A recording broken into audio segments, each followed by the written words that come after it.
All right. The LILJ is back with another edition of the Weekly Crossbar podcast.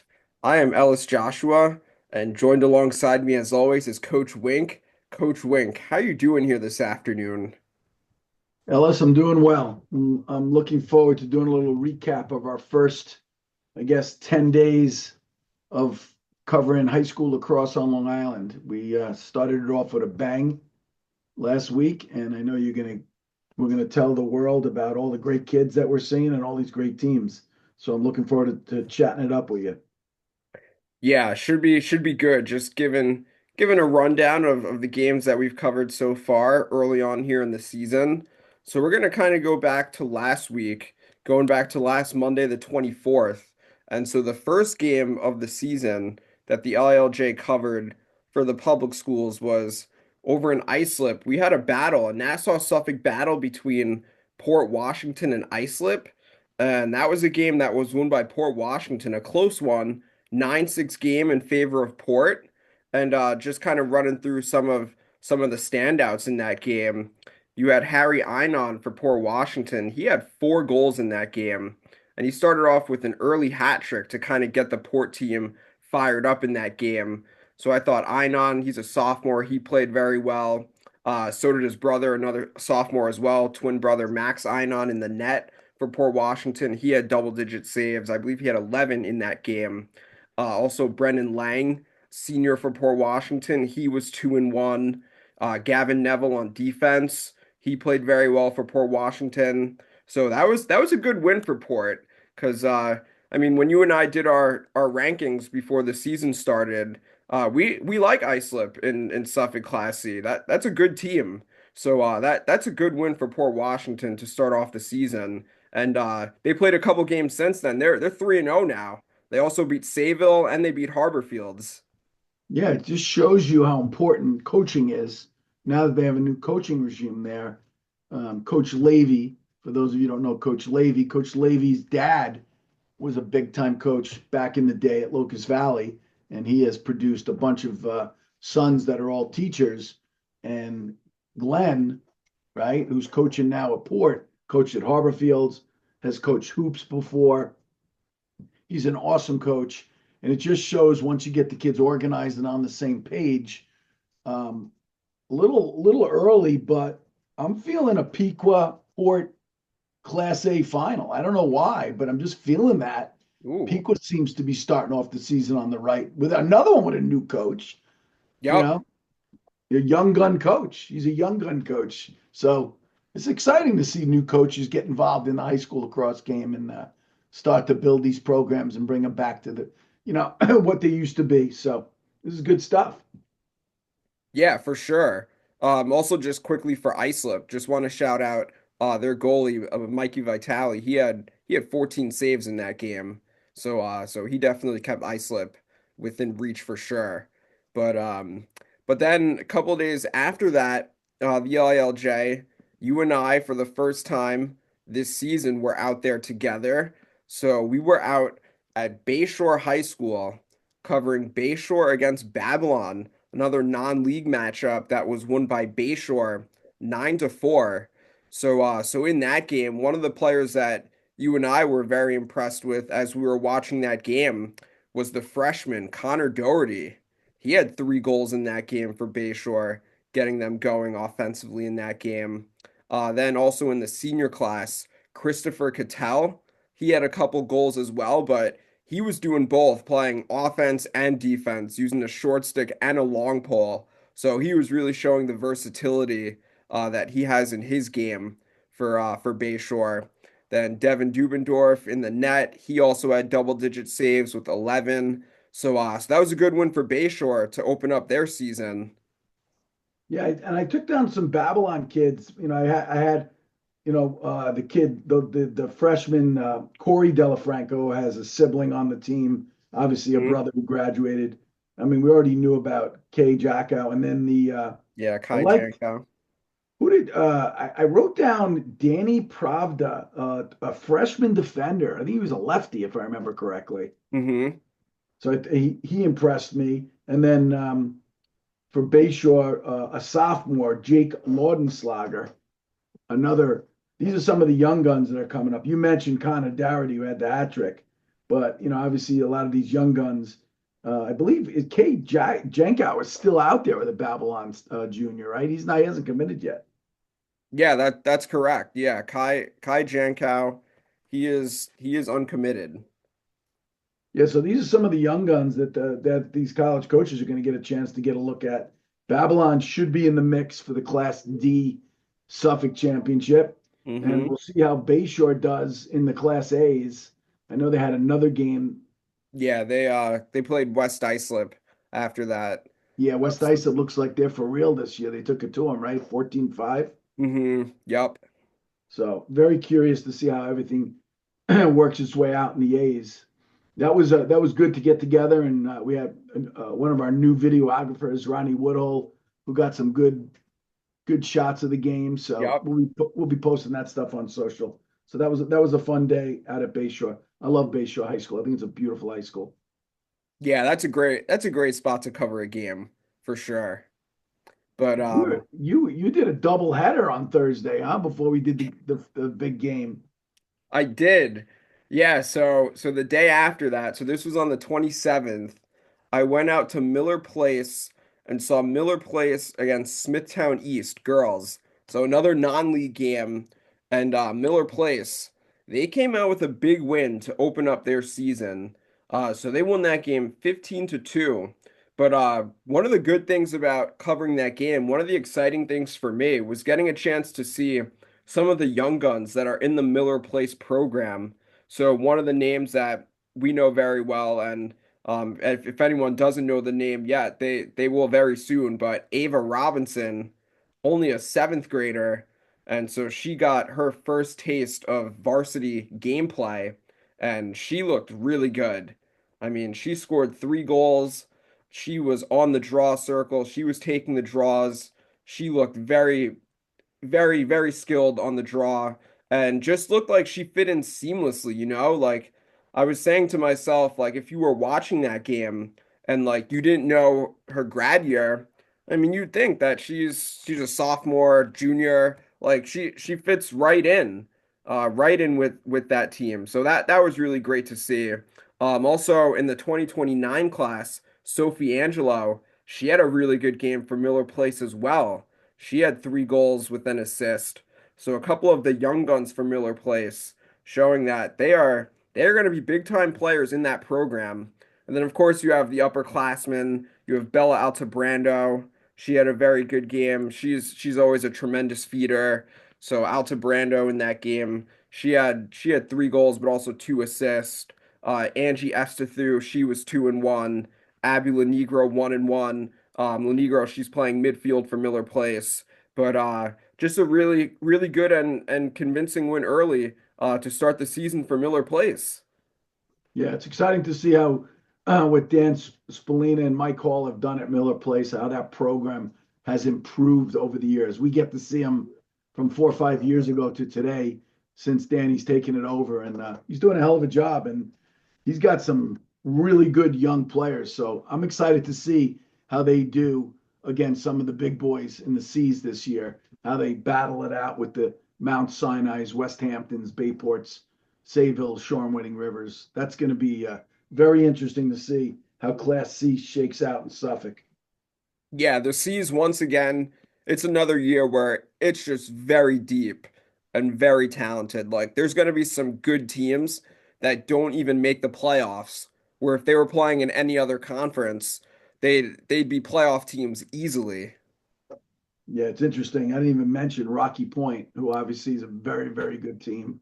And so you're right. There's going to be one or two teams that, could possibly battle the best teams in Nassau County in the C's Yep. and might not even make the playoffs in Suffolk County. Yeah. Interesting, huh? Yeah, so that was the first game of the doubleheader. Then we made a quick pit stop at Chipotle and then made our way over to Farmingdale State to see the rematch this year between Bayport and Garden City Girls. So that was a game that you and I, as soon as we knew that they were playing each other again this season, we had that one marked on our calendars right away. Yeah, it's understandable. Those two teams are just two of the best, most talented public schools on Long Island, probably in the state of New York, and could Yeah, be in the country. I'm talking public schools. Um, Bayport and Garden City. Garden City has a massive roster. I mean, they might have had 40 kids on their roster, and yeah, like they had Division I lacrosse players that didn't step on the field in this particular game. So yeah. obviously So, they're much deeper. hmm And I thought the first three quarters was going Garden City's way. yeah, Like it felt like Garden City was up 4 or 5 at one point. It was only they were never up by more than two. And then Bayport, the grit that they showed in the fourth quarter, just dominating the ball. And I mean, you want to talk about some kids. I thought it was a coming out party for Olivia Brady, who's one of the oh top yeah, 27s on the island. big time. Yeah, She was awesome. she delivered in a big way for Bayport in that game. Because remember, the fourth quarter score, or the score going into the fourth quarter, it was 7-5 GC, and the final was 9-8 Bayport. Yeah, so they won the fourth quarter 4-1. Yeah, And it's interesting because after the game, I was talking to the coaches from Bayport, and they mentioned that one of their stud defenders, Shannon Carney, went yeah, down with an ankle injury before the game, yeah, and she was going to be obviously a key part of their defense for the game. And they were throwing some crazy defenses at Garden City, trying to shut down Kyle Fennell, the Northwestern future player. And I thought they did a great job on Fennell early on. I thought it could have become like it could have went downhill on Bayport real quick. And I thought their goalie Diaz made some big saves. You know, yeah, a couple pipes that really helped too. Um, but I thought defensively both teams played well. But the grit of the Suffolk girls came out in the fourth quarter. And we can't forget about Sarah Richard. She had one of the best games I've seen her play. And I've watched that girl play since like eighth grade, seventh grade. She played awesome. yeah. Sarah Charge, she was awesome in that game. The future Binghamton commit, she had 4 goals in that game, and I thought it was just like very decisive, very decisive, finishing with authority. Um, but she was huge for them, and I think Sarah Chard is in for a big time junior season.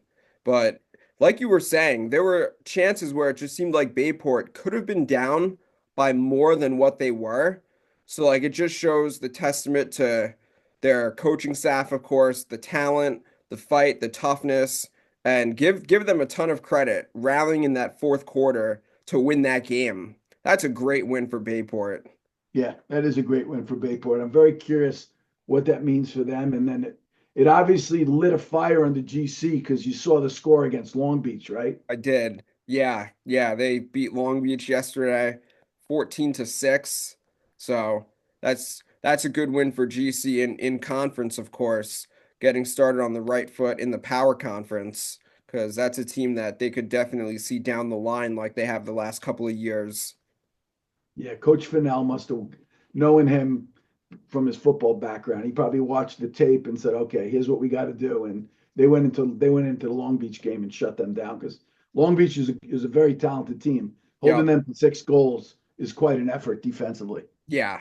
Yeah, that's impressive.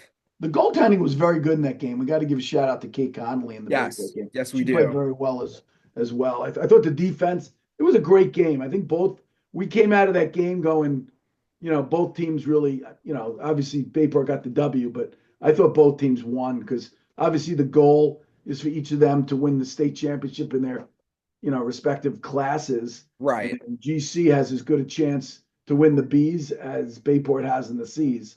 Obviously them and Sayville will be, Sayville will have something to say about it. But as we spoke earlier when we were talking about Miller Place, there'll be a bunch of schools that have something to say about, who ends up in the Long Island Championship representing Suffolk because it could be one of 7 or 8 schools, right? For sure. For sure.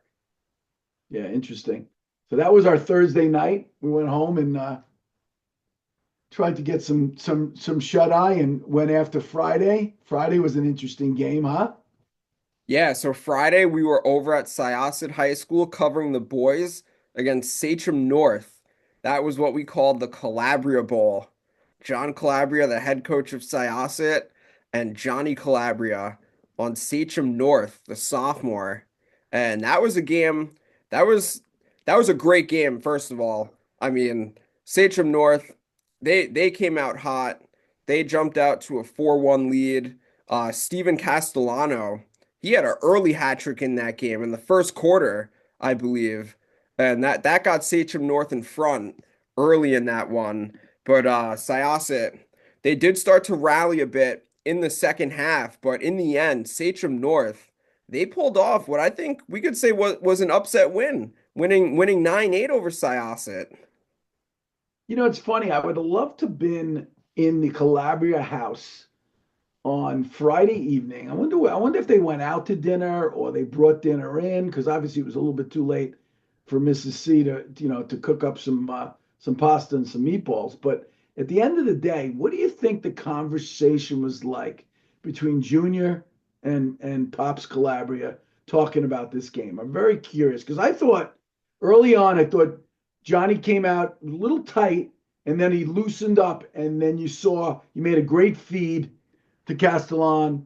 He had a nice goal on the crease. I thought that was the best I've seen Sachem North probably since 2017-18. Ooh. That I think Sachem North, I could see them making a little bit of noise this year. Yeah, that's a good win for Sachem North.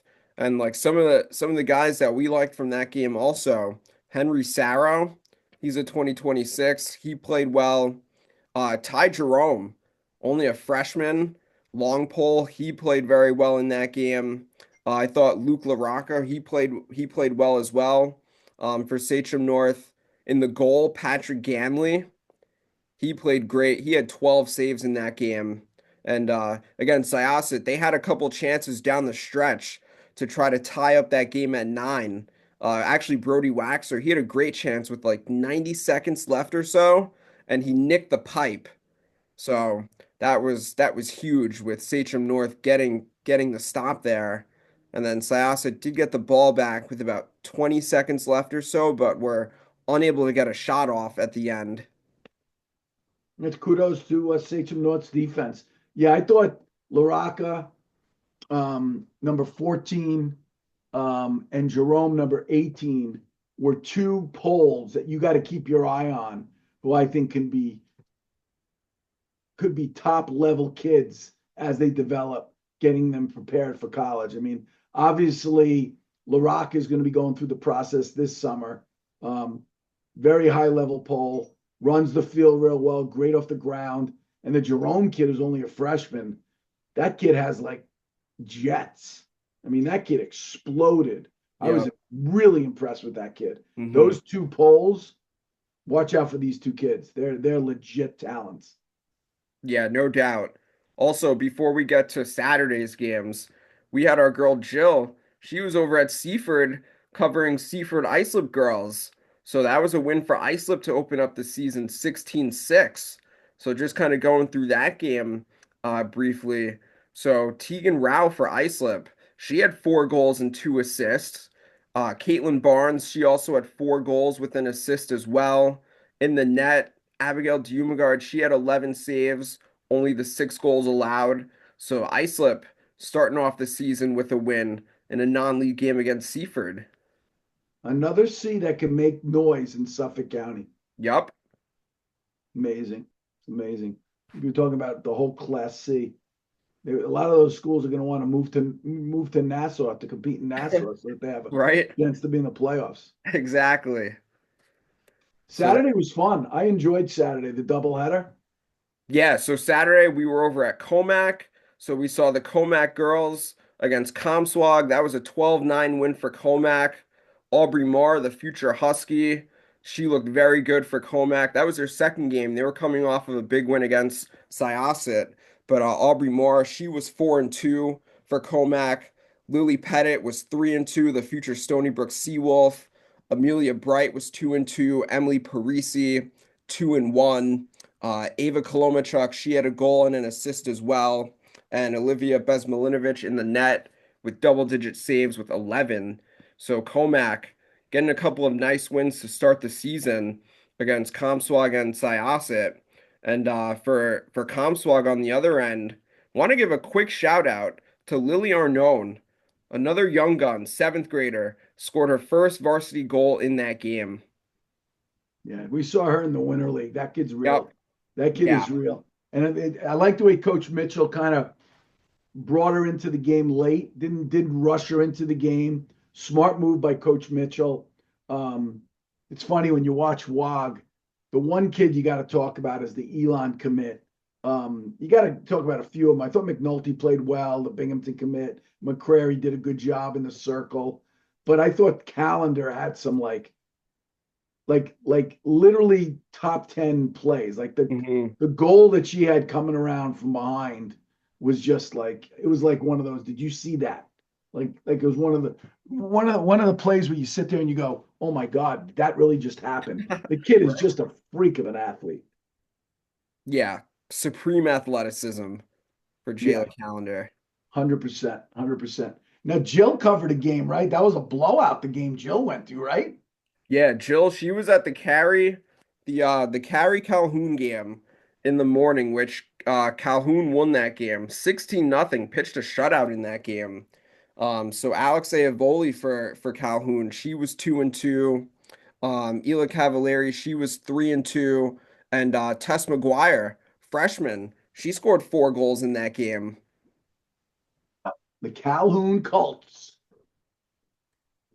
taking it on. Carey's got to work on getting that offense going. Can't get shut out in the game of lacrosse. But the afternoon, I got to tell you something. I would say top five venues. Would you say that's a top five Yes. venue to cover a game? Yes, that is a tremendous spot to cover a game. And of course, we're talking about Ward Melville High School, the Patriots playing against GC as they have every year, at least for the last handful of years. Um, but Garden City, boy, do they look like the real deal this year, Whew, winning God, that game 12-7. But that's another team where they just have a bunch of athletes, man. Like just a bunch of supremely talented athletes. Like they roll deep for sure. dude. When they come on the field and you look at the size and the athleticism of these kids, I got to tell you something. A kid who he had the first goal of the game. I know you were running late coming to the game.